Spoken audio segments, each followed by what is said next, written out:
Well, we need to open our eyes. I mean, for example, I just read in Reuters that the Australian intelligence service concluded that China was behind a hack on the parliament and political parties, but they hid the truth because they didn't want to interfere with trade. And that's how I think China is planning on. And what I'm very concerned about is China knows that President Trump is their problem. And so what measures might they take prior to an election to unseat President Trump? And that concerns me. Have you thought about that? Absolutely. You know, in fact, I thought about your landmark study about what happened in the early 2000s economic downturn, where your idea that an outside power could affect and create a massive recession in the United States. China certainly could do that. We see the Democrats already are playing with that narrative, that almost wishing for an American economic recession as a way to unseat President Trump in the 2020 election. And I'm very concerned.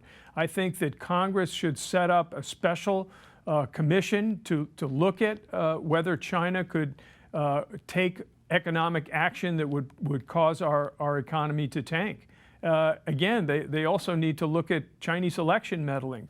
Last October, and I have this in Deceiving the Sky, Vice President Pence gave an important speech at the Hudson Institute where he talked about how China is working to meddle inside the U.S. election system. And he basically said China wants a different president, and they're working to do that. He talked about how they're influencing the farm states, which may have been affected by some of the tariffs, in order to turn public sentiment against the president. So this is a very serious issue, and I hope that Congress and the administration take steps to counter it.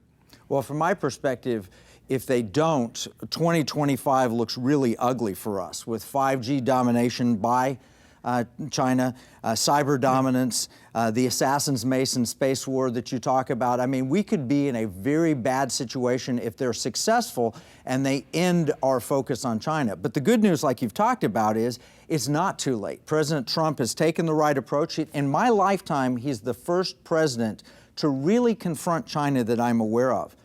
And I think you make a good point. You say the Chinese people, you dedicated your book to the Chinese people because they're good people.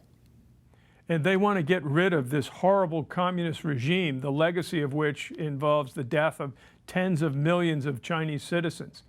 It's very, very important that we keep the same course that we're going on. Now, the other point of good news is that despite our hyper-partisan atmosphere here in Washington, there is an emerging consensus. Even Democrats are beginning to recognize that the threat from China is serious. I remember early on, former Vice President Biden came out and poo-pooed the idea that the United States should compete with China or view China as a strategic competitor, saying something like, how can we can't compete with China? And then within a few days, he backed off from that and started saying harsher things about Beijing. And clearly, he recognizes that the issue of the China threat, which I view as an existential threat to the United States, is going to be a central issue in the upcoming 2020 presidential election.